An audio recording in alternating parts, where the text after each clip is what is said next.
Khilafah, sebuah institusi pemerintahan Islam yang berjalan sejak zaman para sahabat hingga tahun 1924. Ia merupakan sebuah simbol keagungan peradaban Islam selama hampir 1.300 tahun. Setelah hampir seabad pasca keruntuhannya, kini ia kembali mencuat sebagai isu yang begitu hangat di tengah masyarakat. Belahan dunia timur dan barat membicarakannya, tak terkecuali di Indonesia.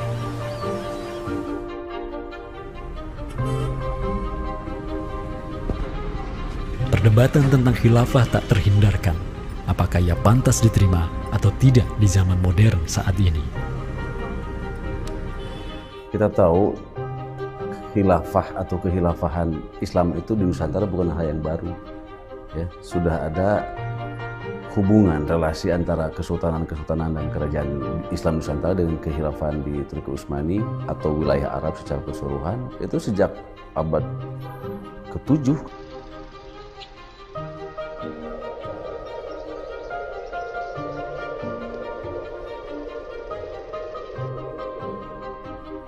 Sejarah khilafah yang panjang di pentas dunia telah memainkan debutnya di Nusantara. Islam yang diemban para punggawanya telah menjadikan Nusantara jaya dan menjadi sumber utama perlawanan terhadap para penjajah. Inilah kisah tentang Nusantara dan jalinannya dengan sang negara adidaya. Inilah kisah tentang khilafah yang menjadikan rakyat Nusantara sebagai satu umat dengan Muslim sedunia. Inilah kisah tentang jejak khilafah di Nusantara.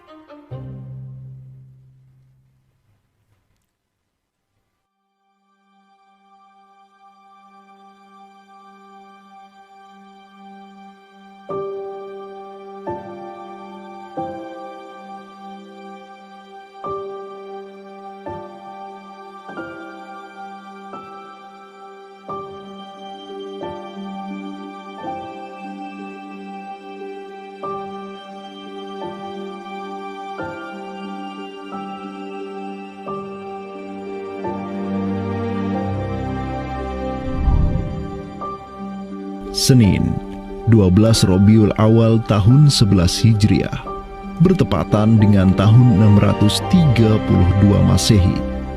Seluruh langit dunia dirundung mendung. Semua orang di Madinah menundukkan wajahnya, kosong pandangan seraya bercucuran air mata. Di pagi itu, kabar duka menyeruak ke seluruh negeri. Rasulullah Sallallahu Alaihi Wasallam wafat. Pada saat Rasulullah SAW wafat, Abu Bakar itu berkhutbah.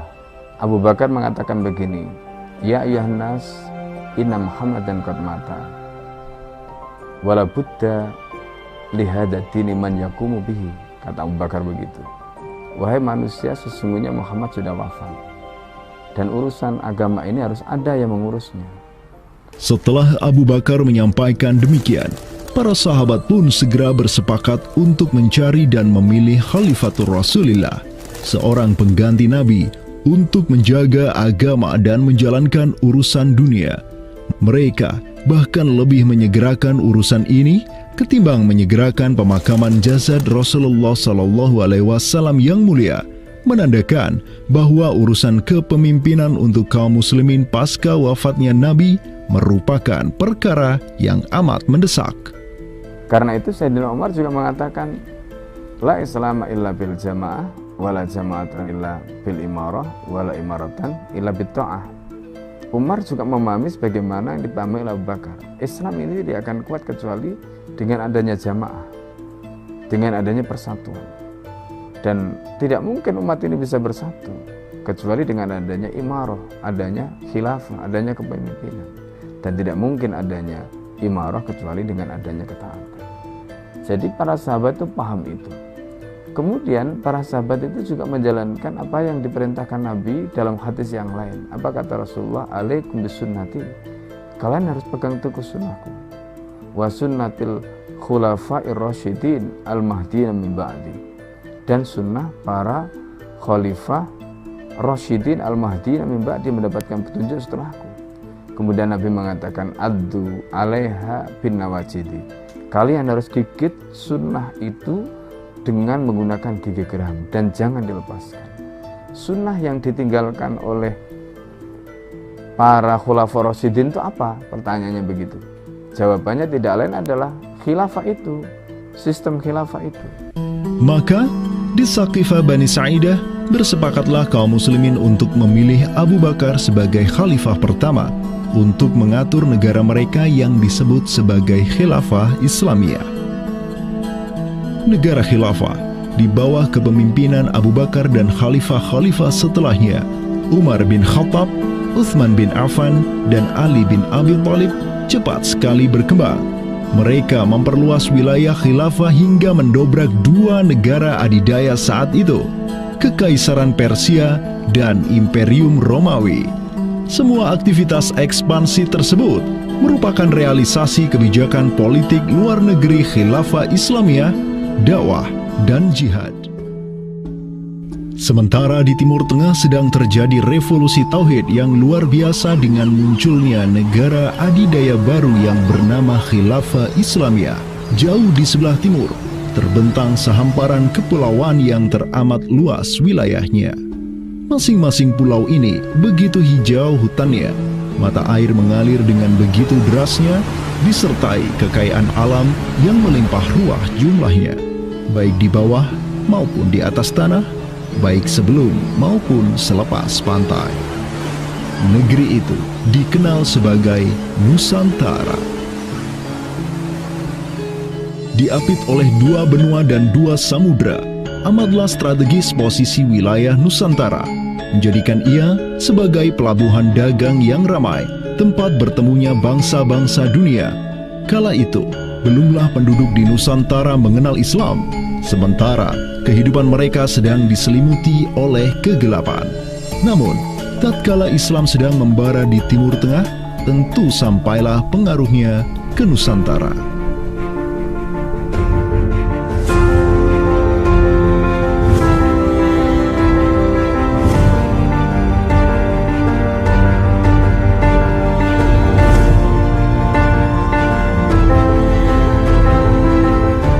Saya ingin mengutip apa yang pernah dinyatakan oleh Buya Hamka ya di dalam buku beliau dari Perbendaharaan Lama, termasuk juga buku beliau yang judulnya Sejarah Umat Islam, yang beliau menyatakan bahwa sesungguhnya teori yang kita tahu bahwa Islam masuk ke Nusantara itu berasal dari Gujarat pada abad ke-12 sampai 15 Masehi, itu sebetulnya tidaklah tepat sepenuhnya. Karena apa? Karena Buya Hamka memiliki pandangan ataupun penjelasan terkait dengan kapan sesungguhnya Islam masuk ke Nusantara, ke Indonesia. Beliau menyatakan bahwa Islam masuk ke Nusantara itu jauh sebelum teori Gujarat.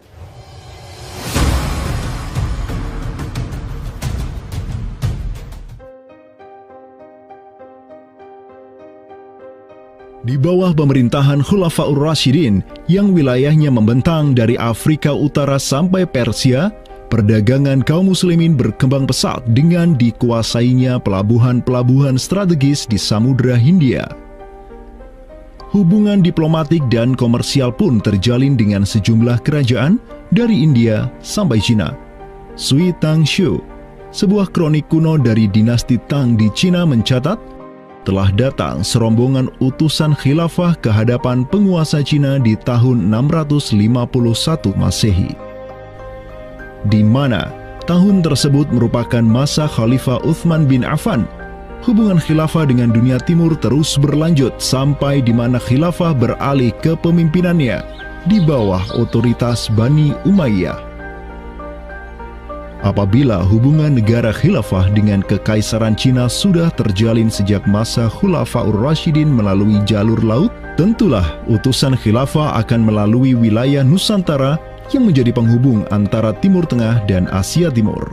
Dan di ujung paling barat wilayah Nusantara, terdapat pulau besar yang kala itu dikenal oleh bangsa Arab sebagai Sribuza, pelafalan mereka untuk menyebut kerajaan Sriwijaya. Pelabuhan-pelabuhan di kerajaan Sriwijaya senantiasa menjadi titik transit setiap kapal yang hendak melanjutkan perjalanannya. Tentu, penguasa Sriwijaya akan menyadari keberadaan pelayar-pelayar muslim yang singgah di wilayah kekuasaannya. fakta bahwa kerajaan Maharaja Indravarman di Sriwijaya itu ada komunikasi dengan Daulah Umayyah, mengirim surat 2 kali yang isi suratnya itu dari raja dengan 1000 gajah ya dan sebagainya, yang menunjukkan surat menyurat seabad itu yang menunjukkan ada hubungan kekhilafahan dengan Nusantara. Dan secara historis ya sangat logis ketika itu superpower dunia adalah khilafah. Surat yang dikirim oleh Maharaja Sri Indrawarman dari Sriwijaya tersebut dialamatkan ke Damaskus, ibu kota Khilafah Umayyah yang saat itu dipimpin oleh Khalifah Umar bin Abdul Aziz. Dalam surat itu disebutkan, min malikil amlak alladhi huwa ibnu alfi malik walladhi tahtahu bintu alfi malik walladhi fi mardatihi alfu filin walladhi lahu nahrani yumbitani al-auda wal-allawha wal-jawza wal-kafura alladhi yujadu rihuhu ala masirati 12 milan ila malikil arab alladhi la yushriku billahi syai'an. Amma ba'du, fa inni qad ba'athtu ilaika bihadiyatin wa ma hiya bihadiyatin walakinnaha tahiyatun wa ahbabtu an tab'atha ilayya rajulan yu'allimuni al-islama wa yuwaqqifuni ala hududihi wassalam. Maka di bawah kepemimpinan sang Khalifah Umar bin Abdul Aziz, khilafah menyebarkan rahmatan lil alamin ke segala penjuru dunia, termasuk Nusantara.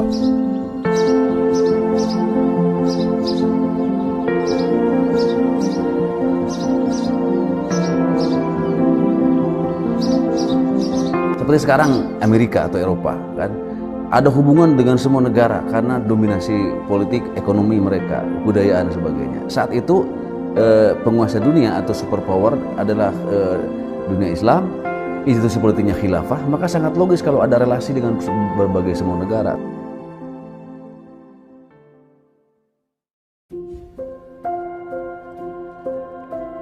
Tahun 1258, dari arah timur datanglah segerombolan pasukan yang mengerikan. Tubuh mereka besar-besar bak raksasa, berkulit kuning dan begitu mahir berpanah dan mengendarai kuda. Inilah pasukan Mongol yang datang dari utara Cina. Khalifah Al-Musta'sim itu dibunuh oleh Hulagu Khan, ya, pemimpin tentara Mongol. Kemudian pasca penaklukan Baghdad, itu Baghdad menjadi kota kosong, ya. Penduduknya dibantai, khalifah dibunuh, ya. Kotanya dibakar, perpustakaannya dihancurkan, wah pokoknya kacau sekali lah. Nah, tapi ternyata banyak keluarga Abbasiyah, ya, dinasti Bani Abbasiyah yang dia itu selamat dari pembantaian orang-orang Mongol, dan mereka itu akhirnya berdiaspora, mengungsi, ya. Ada yang berdiaspora, ada yang mengungsi ke Hijaz, ada yang mengungsi ke daerah Najd, ya, ada yang mengungsi ke daerah Mesir. Ada satu keturunan Abbasiyah, Bani Abbasiyah, yang dia itu mengungsi sampai ke Aceh, gitu. Dimana Aceh itu dulu, ya, negara yang berkuasa di sana adalah Samudra Pasai.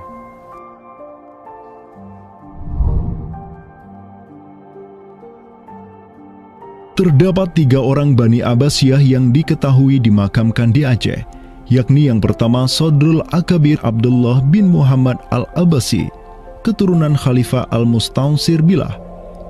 Kedua, istrinya Siti Rahiman binti Malikul Mu'azzam, dan ketiga, anaknya Sodrul Akabir Yusuf bin Abdullah Al-Abbasi. Mereka bertiga dimakamkan di kompleks yang sama. Yang paling monumental, yang paling besar di sini kita lihat adalah seorang tokoh yang memiliki predikat As-Sadr Al-Kabir ataupun pengawal para pembesar yang derajatnya mungkin setingkat dengan Perdana Menteri. Beliau bernama Abdullah bin Muhammad bin Abdul Qadir bin Abdul Aziz bin Al-Mansur Abi Ja'far Al-Abbasi, yang mana genetika beliau yang daripada Al-Mansur ini sendiri yang merupakan kakek buyut daripada Abdullah ini adalah seorang khalifah dari Bani Abbasiyah. Bani Abbas ini yang terkubur di Aceh, ya, Lok Sumawe ini, ayahnya ini, ya, Muhammad bin Abdul Qadir, ternyata dia itu dicatat oleh Ibnu Battutah, ya, dicatat oleh Ibnu Battutah dalam rihlahnya kitab Tuhfatun Nazar, ya. Nah, dia itu ayahnya Abdullah bin Muhammad Sodrul Akabir yang di Pasai itu menjadi gubernur, ya, menjadi gubernur di mana, di daerah India gitu, dicatat oleh Ibnu Battutah gitu, ya. Dan Ibnu Battutah mencatat sultan-sultan di India itu begitu hormat, ya, begitu taat, dan mereka itu memuliakan keturunan Khalifah Abbasiyah ini, ya, keturunan Khalifah Al-Mustansir billah, begitu. Nah, ini mengindikasikan bahwasanya apa? Sultan-sultan India itu begitu memuliakan, dan mereka itu dalam satu riwayat lain juga membaiat Khalifah Abbasiyah yang ada di Mesir. Sementara sultan-sultan di India, ya, Kesultanan Islam di India itu punya hubungan erat dengan Samudra Pasai, begitu. Nah, di sini kita bisa menduga kuat bahwasanya Samudra Pasai itu juga berbaiat kepada Khalifah Abbasiyah. Samudra Pasai pada masa itu berbaiat kepada dinasti sebelum Utsmaniyah berkuasa, yaitu kita menduga dan meyakini hal tersebut sesuai fakta-fakta yang kita temukan di lapangan bahwa Madinatul Sumatera ataupun Jaziratul Jawi, Samudra Pasai itu berbaiat langsung kepada dinasti Abbasiyah.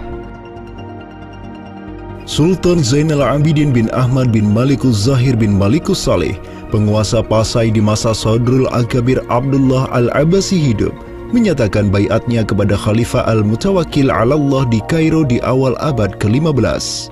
Begitu pula sebelumnya, Sultan Muhammad bin Tughluk di Delhi diikuti oleh Sultan Jalaluddin Muhammad dari dinasti Raja Ganesh di Bengali dan penguasa dari dinasti Utsmaniyah di Turki, Sultan Bayazid pertama. Seluruh sultan di dunia Islam menyatakan baiatnya kepada Khilafah Abbasiyah semenjak gelombang badai Mongol berhasil dihentikan oleh pahlawan-pahlawan Mamluk. Pusat Khilafah Abbasiyah kini berpindah ke Kairo, Mesir, dan menjadi magnet kaum muslimin global. Dari pusat khilafah inilah dakwah Islam mulai bangkit kembali dan menggencarkan aktivitasnya dengan mengirim berbagai juru dakwah ke seluruh penjuru alam.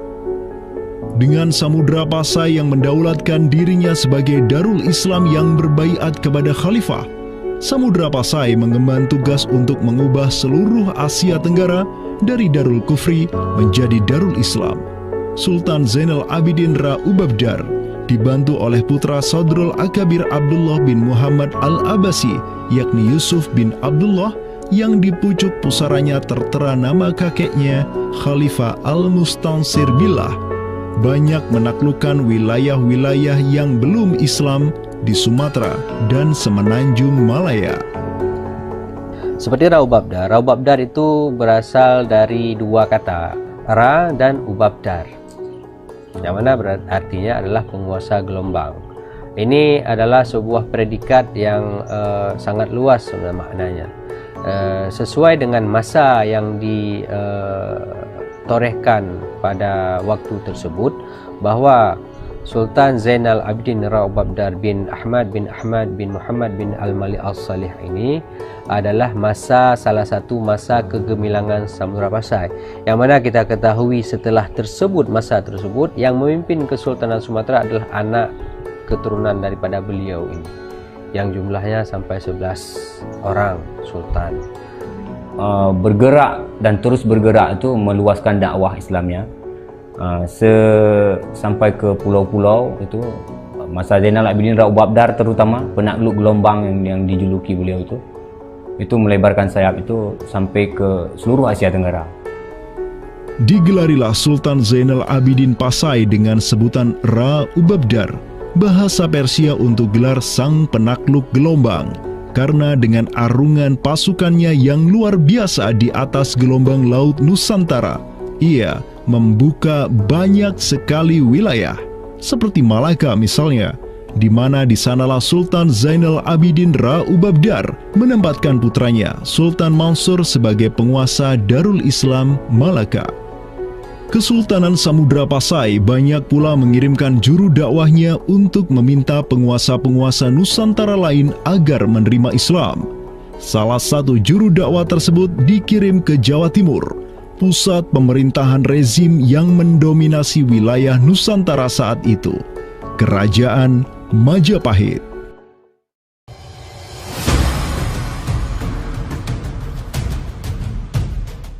Gresik, Jawa Timur.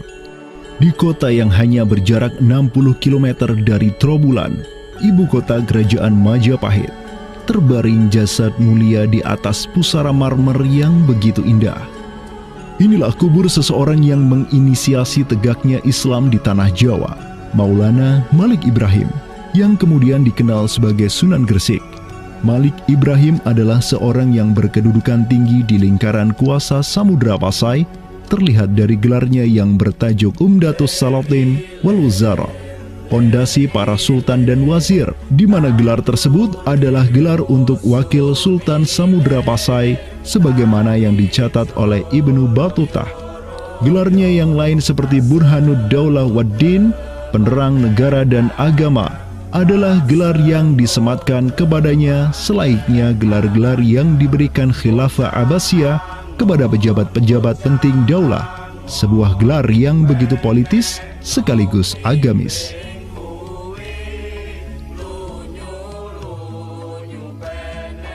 Maulana Malik Ibrahim dikirim oleh Pasai untuk mendakwahkan Islam kepada rakyat dan para penguasa Majapahit. Banyak orang-orang dari kesultanan ini, Kesultanan Samudra Pasai, yang itu berbaiat langsung ke khalifah, itu mengirim orang-orang atau orang-orang Pasai itu banyak bermigrasi ke daerah-daerah lain di Nusantara. Misalkan ya, kalau kita perhatikan makam tertua, ya salah satu makam tertua di Jawa yang sekarang terletak di Gresik, siapa orangnya? Ya, pemilik makam ini itu adalah Maulana Malik Ibrahim. Maulana Malik Ibrahim, ya, kalau kita perhatikan makamnya yang di Gresik itu sama persis gayanya dengan apa? Dengan makam-makam yang ada di Pasai, begitu.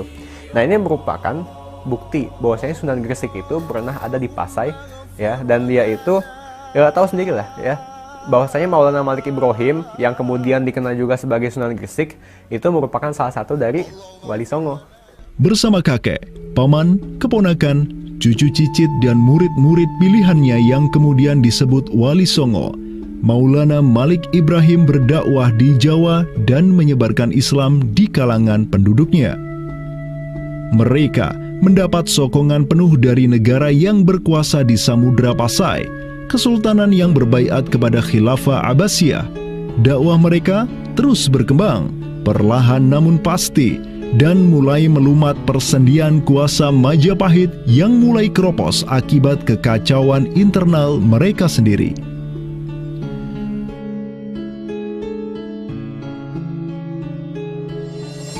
Para Wali Songo juga dihormati karena sebagian besar dari mereka menyandang status sebagai keturunan Nabi melalui jalur Husain bin Abi Thalib yang terus turun-temurun kepada Muhammad Sahib Marbal, turun lagi ke Alawi sampai ke Imam Jamaluddin Al-Husaini yang dikenal juga sebagai Syekh Maulana Jumadil Kubra, yang dari dialah para Wali Songo lahir sebagai anak-anaknya.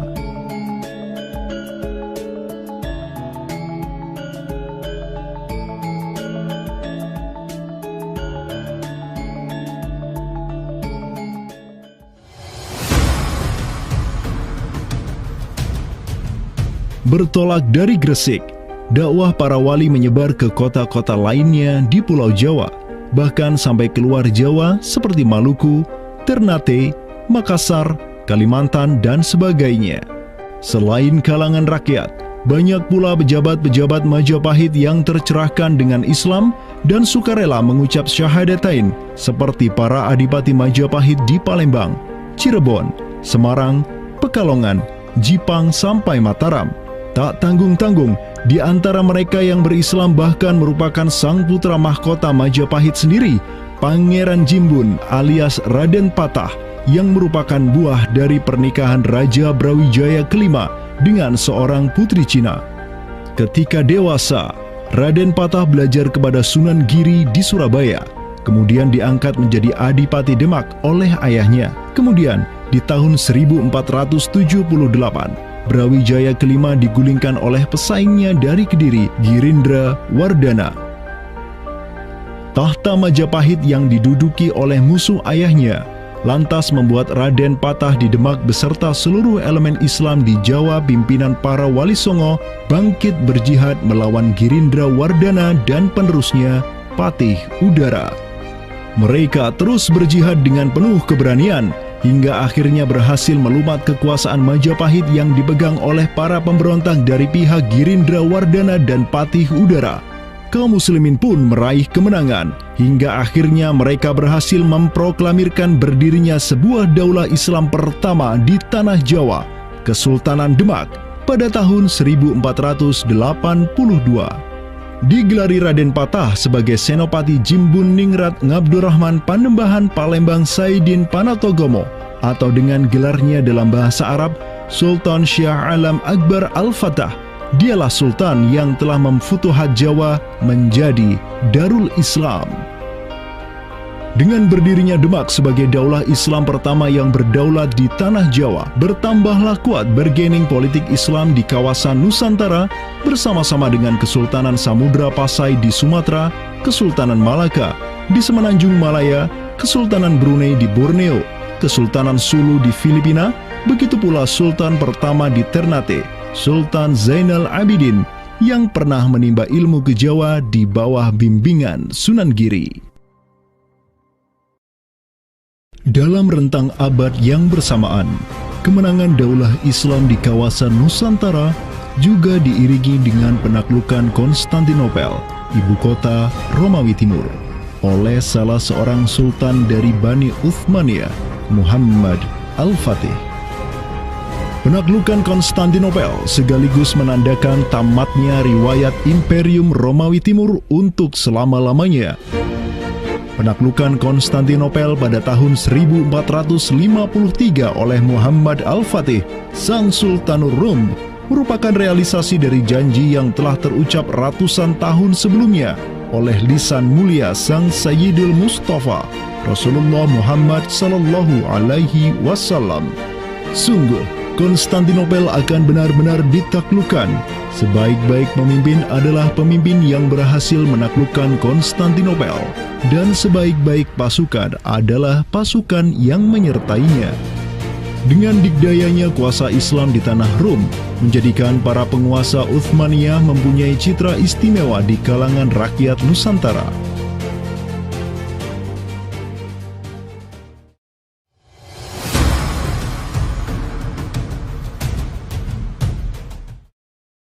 Namun demikian, dikala penaklukan demi penaklukan sedang digencarkan oleh tentara Islam mulai dari Rum sampai ke Nusantara, penaklukan yang sama juga digencarkan oleh tentara Kristen di ujung paling barat dunia Islam, Andalusia. Berbeda dengan penaklukan yang kaum muslimin lakukan, di mana penduduk asli suatu tempat diberi toleransi yang luar biasa atas agama dan properti mereka, tentara Kristen Portugis dan Spanyol menaklukkan wilayah Islam di Andalusia yang saat itu sudah terpecah menjadi Reyes de Taifas atau Mulukhut Tawaif atau kerajaan-kerajaan yang saling tercerai-berai. 1492, kekuasaan Islam terakhir di Andalusia, Granada, berhasil ditaklukkan oleh suami istri yang menjadi penguasa Spanyol, Fernando de Aragon dan Isabella de Castilla. Penaklukan kembali wilayah Andalusia menjadi negara Kristen yang mereka sebut Reconquista telah menyebabkan populasi kaum muslimin di sana tersapu bersih, entah karena diusir, dimurtadkan, atau dibunuh. Selain Reconquista, kaum Kristen Spanyol dan Portugis juga mempunyai motif ekonomi untuk menjadikan diri mereka kaya, yakni dengan mencari jalur rempah di Samudra Hindia yang saat itu merupakan potensi sumber daya alam yang luar biasa. Program mereka untuk mencari rempah di Samudra Hindia mereka sebut sebagai Estado da India. Kita sering dengar dengan istilah 3G gitu kan. Glory, Gospel, dan Gold gitu kan. Jadi ya mereka ingin ekspansi, mereka ingin menyebarkan misi agama mereka, dan mereka juga ingin mencari gold. Goldnya di sini adalah justru adalah rempah gitu kan. Begitulah betapa berharganya rempah pada saat itu, sampai 1 gram pala dihargai dengan 2 gram emas gitu kan. Paus Alexander ke-6, pemimpin kaum Kristen saat itu, begitu mendukung hasrat Portugis dan Spanyol untuk menjelajah dunia dan menyebarkan Kristen. Maka berangkatlah gelombang penjelajah Portugis yang disertai pasukan dan senjata untuk menaklukkan dunia Islam di Samudra Hindia. Di bawah pimpinan Alfonso de Albuquerque, armada Portugis berhasil menaklukkan Goa di India pada tahun 1510 dan setahun kemudian berhasil sampai ke Malaka, merebut pelabuhan strategis itu dari Sultan Mahmud Syah yang memerintah tempat tersebut. Dengan bercokolnya Portugis di Nusantara, dimulailah babak baru sejarah Islam di kawasan ini.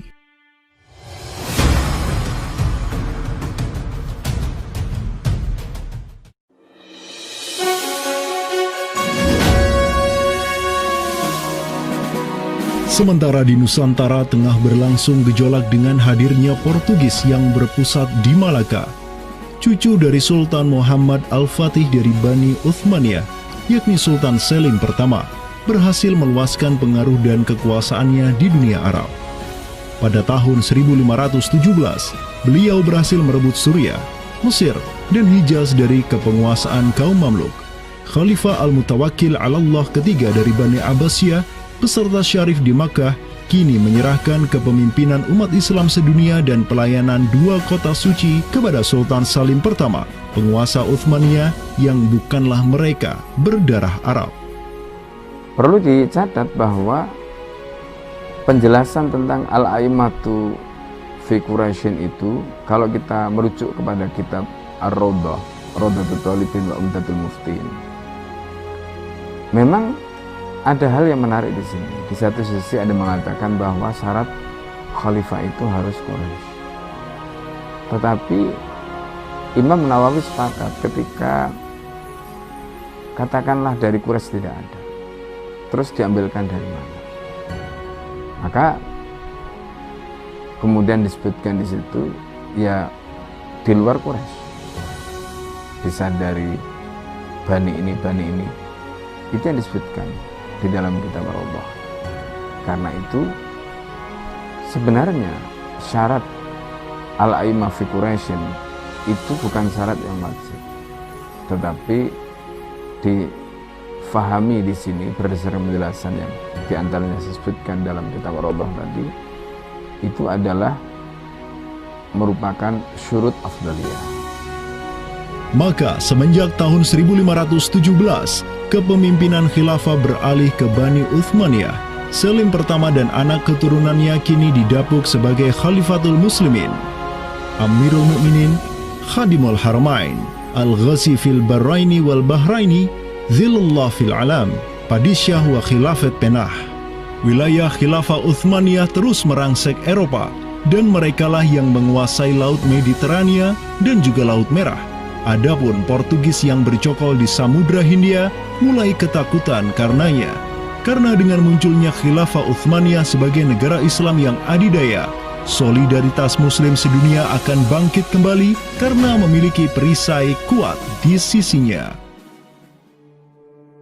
Ini erat kaitannya dengan hubungan dengan negeri kita, karena keimanan yang kemudian merekatkan ya dengan semangat akidah Islamiyah, semangat ukhuwah Islamiyah, menjadikan umat muslim yang ada di Timur Tengah dengan umat muslim yang ada di Nusantara Indonesia itu terjalin hubungan yang sangat erat.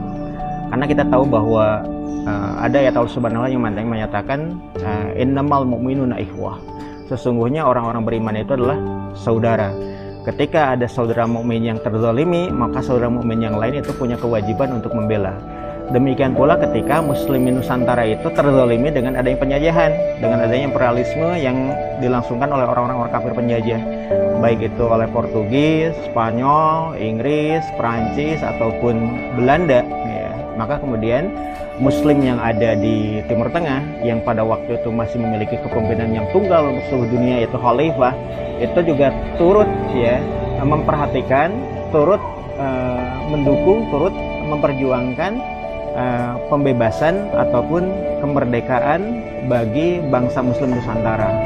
Kenapa? Ini semangat jihad di antara kaum Muslim yang dihubungkan dengan semangat keimanan atau akidah Islamiyah tadi. Kenapa? Yang namanya mukmin itu adalah kal jasadil wahid, ya, satu tubuh. Ketika bagian tubuh yang lain itu teraniaya, maka tubuh yang lain pun punya kewajiban untuk membelanya ataupun juga ikut merasakan penderitaan yang dialami oleh bagian tubuh kaum Muslim yang lain. Semenjak Portugis berhasil menancapkan kukunya di India dan Malaka, tidak hanya dua wilayah tersebut yang ditimpa petaka, namun juga hampir seluruh kesultanan di Samudra Hindia dan Nusantara. Sultan dari Samudra Pasai kala itu, Zainal Abidin bin Mahmud bin Zainal Abidin Ra'ubabdar, yang mendaulatkan dirinya sebagai Al-Qaim tahta Amri Rabbil Alamin, orang yang berdiri di bawah perintah Tuhan semesta alam, mengirim surat kepada Portugis di Malaka untuk menggugat kelakuan mereka yang sangat merugikan kaum muslimin di kawasan.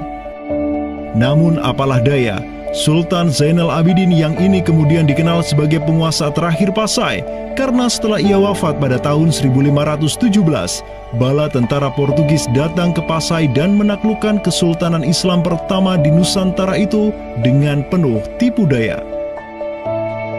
Tak hanya Pasai yang berhasil ditiadakan, Portugis juga mampu menahan serangan pasukan Islam dari Demak sampai Sultannya Patiunus bin Raden Patah syahid di Lumat Muntahan Meriam Portugis pada tahun 1521. Dengan diplomasinya yang culas, Portugis juga menjalin kerjasama dengan kerajaan Pajajaran di Jawa Barat pada tahun 1522. 2 tahun berikutnya, kota Blambangan, Panarukan, dan Kediri yang masih menjadi basis kekuatan Hindu di Jawa menawarkan kerjasama dengan Portugis. Maka, Portugis banyak sekali mendapat aliansi sesama kafir yang berada di berbagai wilayah di Nusantara untuk bersatu padu menghantam kekuatan politik Islam yang baru tumbuh di Pulau Jawa. Bahkan di Maluku pun Portugis berhasil menancapkan kuasanya semenjak tahun 1536. Berkaca pada kelakuan Portugis yang memerangi umat Islam di Samudra Hindia dan Nusantara, Sultan Sulaiman Al-Qanuni, sang Khalifah Uthmaniyah yang berkuasa sejak tahun 1520, menyatakan peperangan terbuka kepada penguasa Portugis yang berkedudukan di Lisbon, Dom Sebastião. Telah dilaporkan kepada saya bahwa jamaah haji dan para pedagang muslim yang datang dari India melalui laut telah dianiaya. Jika engkau masih membangkang, maka dengan bantuan Allah yang Maha Agung, kami akan melakukan segala yang diperlukan untuk memulihkan ketertiban di negeri-negeri itu, dan tiada guna lagi bagi engkau untuk memprotesnya.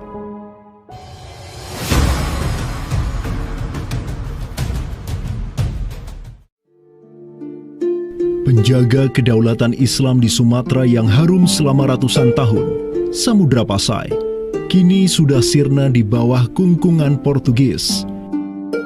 Namun, harapan kemenangan itu masih ada. Karena tak lama setelah itu muncul kekuatan baru yang terbit di ujung utara Sumatera, Kesultanan Aceh. Kita mengetahui bahwa Sultan Aceh yang pertama adalah Sultan Ali Mughayat Shah. Ya, beliau wafat tahun 1530. Dan ini merupakan masa yang bersamaan dengan Sultan Sulaiman Al-Qanuni dari Khilafah Utsmaniyah. Prestasi Sultan Ali Mughayat Shah telah dicatat dengan tinta emas sejarah. Kegemilangan Sultan Aceh pertama itulah yang direkam oleh salah seorang ulama besar dunia Islam, Syekh Ahmad Zainuddin Asy-Syafi'i Al-Malibari, yang merupakan murid dari ulama tersohor Ibnu Hajar Al-Haytami. Dalam kitabnya Tuhfatul Mujahidin fi Ba'di Akhbaril Burtukaliyin, Syekh Zainuddin Asy-Syafi'i menulis, dan mereka, orang-orang Portugis, semoga Allah mengalahkan mereka, mendatangkan berbagai barang dari negeri-negeri yang jauh. Mereka menjadi ramai dan bertambah banyak di kawasan. Para penguasa berbagai pelabuhan menuruti kehendak mereka sehingga mereka sepenuhnya menguasai pelabuhan-pelabuhan tersebut. Pelayaran hanya dapat dilakukan dengan jaminan keamanan dari mereka. Perdagangan dan kapal-kapal mereka bertambah banyak dan sebaliknya, perdagangan muslimin di luar kapal-kapal dan benteng-benteng yang mereka bangun makin merosot. Tiada seorang pun yang dapat merebut kota-kota pelabuhan itu selain Sultan yang mujahid, Ali Al-Ashi. Semoga Allah menerangkan kuburnya. Karena Sultan Ali Al-Ashi lah yang telah membuka Sumatera dan menjadikannya Darul Islam. Semoga Allah membalas kebaikannya untuk kaum muslim dengan sebaik-baik balasan. Kalau kita perhatikan makam Sultan Ali Mugoyatsyah, di situ ada kalimat menarik yang terpampang di inskripsi makamnya. Al-Ghazi fil barri wal bahri yansuruhullah. Ya. Bahwasanya Sultan Ali Mugoyatsyah itu juga dikenal sebagai Al-Ghazi, ya, petarung fil barri wal bahri.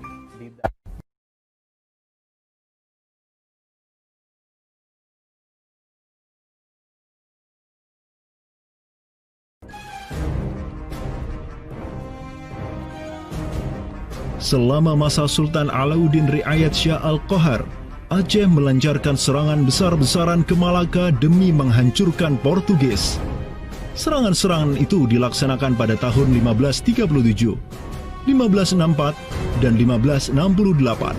Pada serangan yang ketiga di tahun 1568, armada raksasa berkekuatan 15.000 Ghazi Aceh, 400 Janissaris dari Khilafah Uthmaniyah, dan 200 meriam monster karya para ahli senjata Uthmaniyah berangkat ke Malaka yang dikomando langsung oleh Sultan Alauddin Riayat Shah Al-Qahar. Portugis yang bercokol di Malaka benar-benar kewalahan dan hancur berantakan ketika diserang bertubi-tubi oleh pasukan Aceh.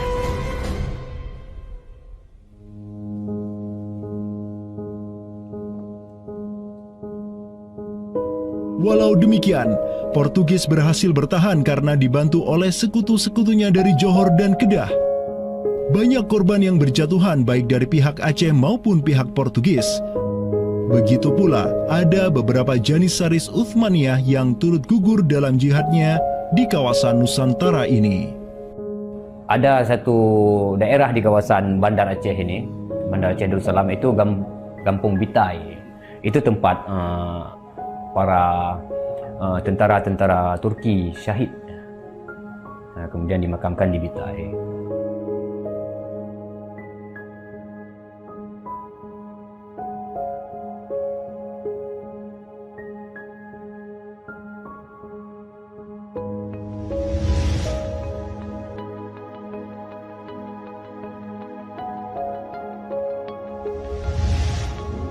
Mungkin kita melihat juga dari segi numismatik atau mata uangnya, banyak sekali dirham-dirham Turki Utsmani kita temukan di sini. Ini adalah Gampung Pande, sebuah rawa kumuh yang terletak di tepi pantai Kutaraja, Banda Aceh. Semenjak tahun 2006, tempat ini sudah dijadikan sebagai tempat pembuangan akhir untuk sampah dan tinja. Kemudian sempat pula ingin dibangun di atasnya instalasi pengolahan air limbah atau IPAL oleh Pemda setempat.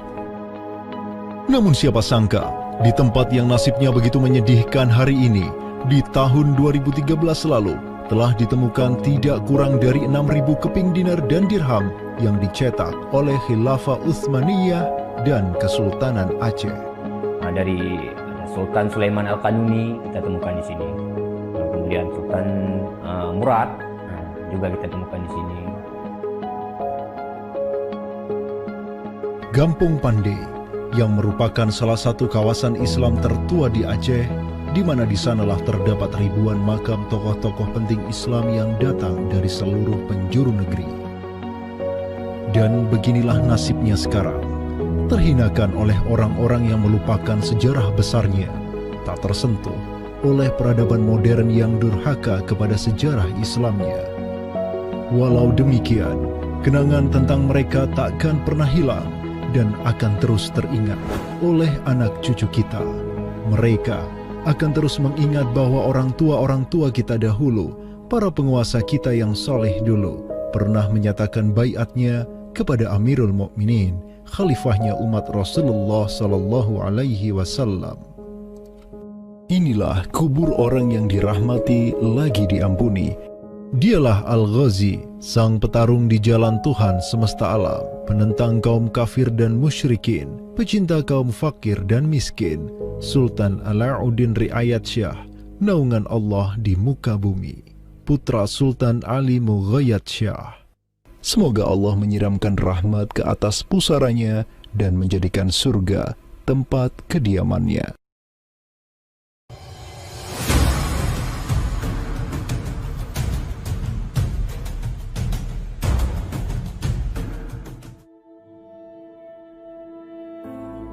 Seiring angin Katulistiwa yang terus merayu, gelora Islam juga terus melaju dari Aceh, Jawa, dan terus menyusur ke arah timur sampai ke Jaziratul Muluk, Kepulauan Raja-Raja. Di Maluku, yang juga dikenal sebagai Kepulauan Rempah-Rempah, ada begitu banyak raja yang berkuasa di masing-masing pulaunya. Namun, semenjak Zainal Abidin, penguasa Ternate yang masuk Islam dan belajar kepada Sunan Giri di Jawa, Ternate langsung memproklamirkan dirinya sebagai negara Islam. Langkah politis Sultan Ternate ini pun secara cepat diikuti oleh penguasa-penguasa lain di Maluku, sehingga negeri dengan ratusan pulau ini menjadi sebuah darul Islam. Tatkala Portugis menaklukkan Malaka, sang jenderal Portugis Alfonso de Albuquerque mengirim 3 kapal di bawah pimpinan Francisco de Serrao. Mereka berhasil mencapai Maluku, kemudian berbasis di Pulau Ambon, Banda, dan Seram. Saat itu, para penguasa Islam di Maluku terutama Ternate dan Tidore menyambut baik kedatangan Portugis. Namun seiring waktu berjalan, kemudahan fasilitas yang diberikan para penguasa Maluku membuat kaum Portugis lupa diri. Mereka secara masif memonopoli perdagangan rempah dan memurtadkan kaum muslim. Tatkala salah seorang penguasa Ternate, Sultan Hairun Jamil, mulai menggugat kelakuan lalim Portugis, Sultan Hairun pun dibunuh secara keji oleh gubernur Portugis di Maluku, Diego Lopes de Mesquita, pada Februari 1570. Pasca tragedi tersebut, tahta Kesultanan Ternate dipimpin Sultan Babullah Datuk Shah bin Hairun, seorang sultan yang segera menjadi ancaman mematikan bagi kedudukan Portugis di Maluku. Dengan pasukan laut raksasanya, Sultan Babullah menyerbu setiap benteng Portugis yang ada di Maluku. Segala kapal dan bala bantuan yang hendak dikirim untuk Portugis dari Goa dan Malaka diblokade oleh pasukan Babullah. Persenjataan kaum muslim Maluku pun cukup membuat Portugis gemetaran. Karena selain menggunakan panah, tombak, dan pedang, Sultan Babullah juga menggunakan meriam monster hasil buah tangan Janissaris Utsmaniyah. Sultan Babullah itu mempekerjakan sekitar 20 ahli militer dari Khilafah Utsmaniyah. Gitu. Nah, orang-orang Utsmaniyah ini ahli militer dan mereka itu ahli juga persenjataan. Pasukan-pasukan persenjataan itu diproduksi oleh orang-orang Utsmani ini dan mereka itu mengajarkan kepada orang-orang Maluku, pasukan Sultan Babullah, untuk membuat senjata. 20 orang Utsmaniyah ini merupakan sebuah tim ahli senjata yang menjadi bagian dari pasukan Khilafah Utsmaniyah yang dikirim Khalifah Selim II kepada Sultan Alauddin Riayat Shah Al-Qahar di Aceh. Dengan pengalaman yang mereka dapatkan setelah membantu Sultan Aceh berjihad melawan Portugis di Malaka, 20 Janissaris ini melanjutkan perjalanan mereka dari Aceh menuju Ternate. Peperangan dan pengepungan pasukan Babullah untuk menyerang Portugis yang bersembunyi di benteng-benteng mereka terus berjalan selama 5 tahun, dari tahun 1570 sampai tahun 1575. Akibat pengepungan tersebut, kaum Portugis amat menderita dengan kelaparan, sampai-sampai mereka memakan anjing, tikus, sampai cicak demi bertahan hidup. Hingga akhirnya pada 27 Desember 1575, Portugis mengibarkan bendera putih. Mereka pergi dari Maluku untuk selama-lamanya dengan rasa malu yang tiada terperi. Sultan Babullah yang terus berkuasa sampai tahun 1583 terus mengekspansi banyak wilayah di timur Nusantara untuk menjadi Darul Islam. Raja Makassar, Karaeng Bonto Langkasa, berhasil Babullah Islamkan sehingga Makassar menjadi Darul Islam.